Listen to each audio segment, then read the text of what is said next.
Assalamualaikum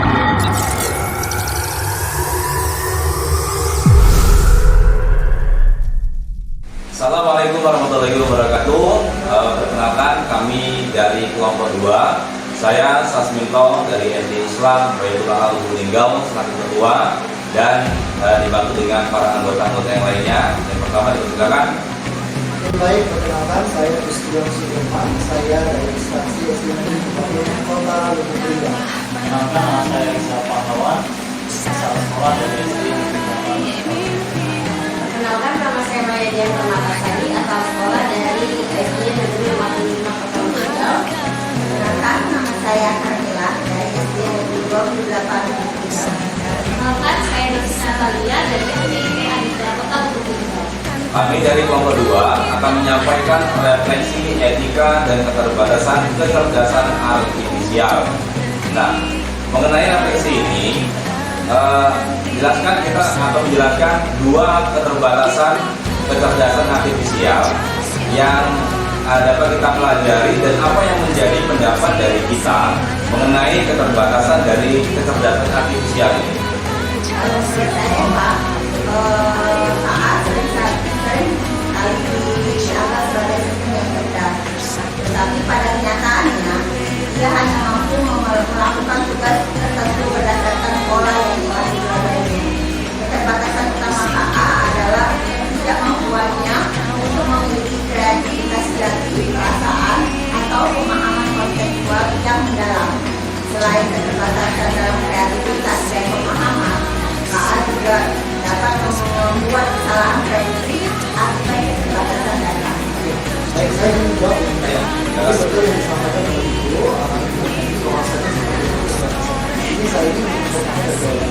Yang pertama, keterbatasan dari kecerdasan artifisial ini, yang pertama itu adalah dia kurangnya moral dan etika. Dia tidak bisa memiliki moral dan etika manusia. Bahkan, misalkan kita suruh untuk melakukan kejahatan pun, kecerdasan artifisial ini bisa. Dia tidak punya empati, tidak punya perasaan. Itu yang pertama. Yang kedua, keterbatasan dari kecerdasan artifisial ini, dia itu terbatas dari kecerdasan. Dia ketergantungan dari manusia. Apabila salah itu, maka salah juga dari salah. Nah, maka dari itu kita sebagai guru, kita sebagai benteng untuk memberikan sebuah arahan, sebuah masukan, sebuah wejangan kepada peserta didik kita agar tidak salah menggunakan kecerdasan artifisial ini. Agar kecerdasan artifisial ini bisa digunakan sebaik mungkin, bahkan sangat-sangat membantu kita kalau kita bisa menggunakannya dengan yang sangat baik. Apabila kita perlu menggunakan kecerdasan artifisial ini, maka banyak perselenggaran di masyarakat ini banyak disalahgunakan. Terima kasih. Seperti yang kita ketahui, bahwasanya dampak dari keterbatasan yang tersedia, keterbatasan dari kecerdasan artifisial ini adalah dalam penggunaan sekolah itu kan bermacam-macam. Nah, menurut Bapak Ibu sekalian, bagaimana dampak tersebut dalam penggunaannya di sekolah? Kemudian bagaimana cara kita mengatasinya? Baik, tentunya dari keterbatasan yang ada di penggunaan KA di sekolah, itu tentunya mempengaruhi ya bagaimana kecerdasan artifisial ini tentunya yang digunakan di sekolah. Yang pertama itu ada guru itu tidak boleh hanya untuk mengandalkan KA saja, seperti untuk membuat soal, kemudian materi ajar atau penilaian. Karena apa? Karena ini bisa terjadi kesalahan konteks nantinya dan tidak relevanan materi dengan kondisi lokal yang ada di lingkungan kita. Kemudian yang kedua, penggunaan kecerdasan artifisial ini harus selalu dikontrol agar tidak memperkuat bias kita. Jadi misalnya dalam program pengelompokan siswa atau rekomendasi materi belajar yang hanya berdasarkan data statistik tanpa memahami kebutuhan dari individual siswa tersebut. Ini kalau menurut saya. Jadi dengan memahami keterbatasan dari kecerdasan artifisial ini, tentunya kita sebagai guru harus selalu berhati-hati ketika dalam menggunakan teknologi ini. Dan kita tetap menjadikan guru sebagai pengambil keputusan utama, dan KA ini hanya ataupun kecerdasan artifisialnya hanya sebagai alat bantu untuk memperlancar kegiatan kita. Ini menurut saya. Benar sekali, izin menambahkan sedikit. Memang dalam kecerdasan artifisial ini memiliki banyak manfaat untuk membantu proses pembelajaran. Namun saya sebagai guru juga menyadari bahwa KA ini juga memiliki keterbatasan yang perlu dipahami dan diantisipasi, terutama dalam konteks penerapannya dalam di sekolah dasar. Nah, salah satu keterbatasan itu adalah KA ini tidak memiliki pemahaman nilai, terus ada konteks sosialnya dan budaya secara mendalam. Nah, jika digunakan tanpa pendampingan guru, maka nanti siswa bisa menerima informasi yang tidak sesuai dengan nilai-nilai seperti nilai Pancasila, budaya lokal, ataupun konteks pembelajaran di sekolah.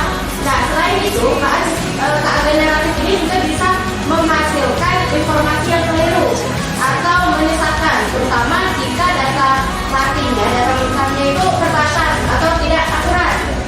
Nah, karena keterbatasan tersebut, sebagai guru saya berperan sebagai guru tetap sangat penting sebagai pendamping literasi digital.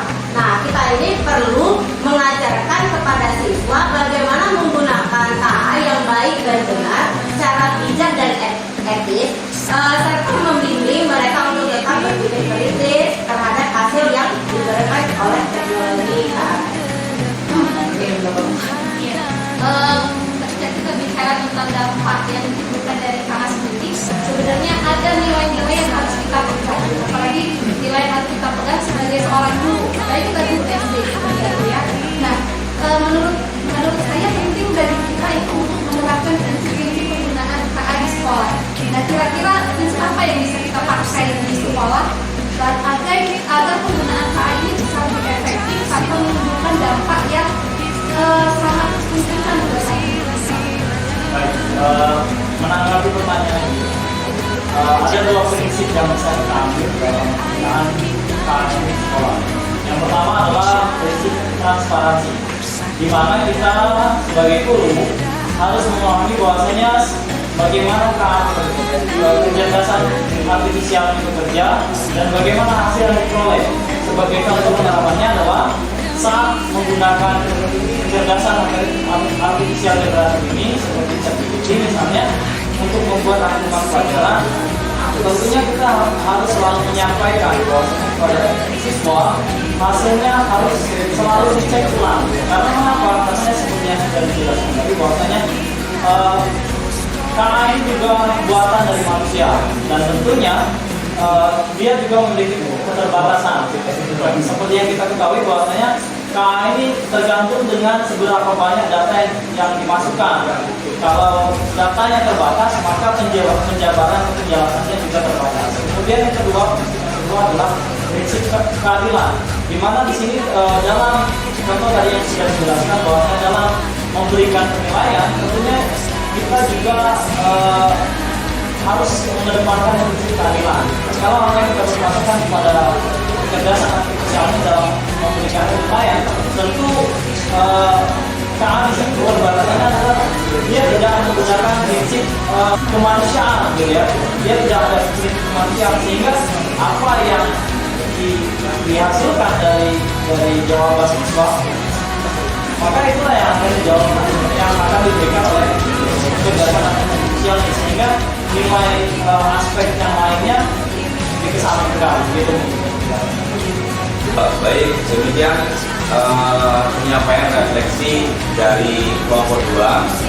Terima kasih dan mudah-mudahan bermanfaat untuk kita semuanya. Kami akhiri. Wassalamualaikum warahmatullahi wabarakatuh.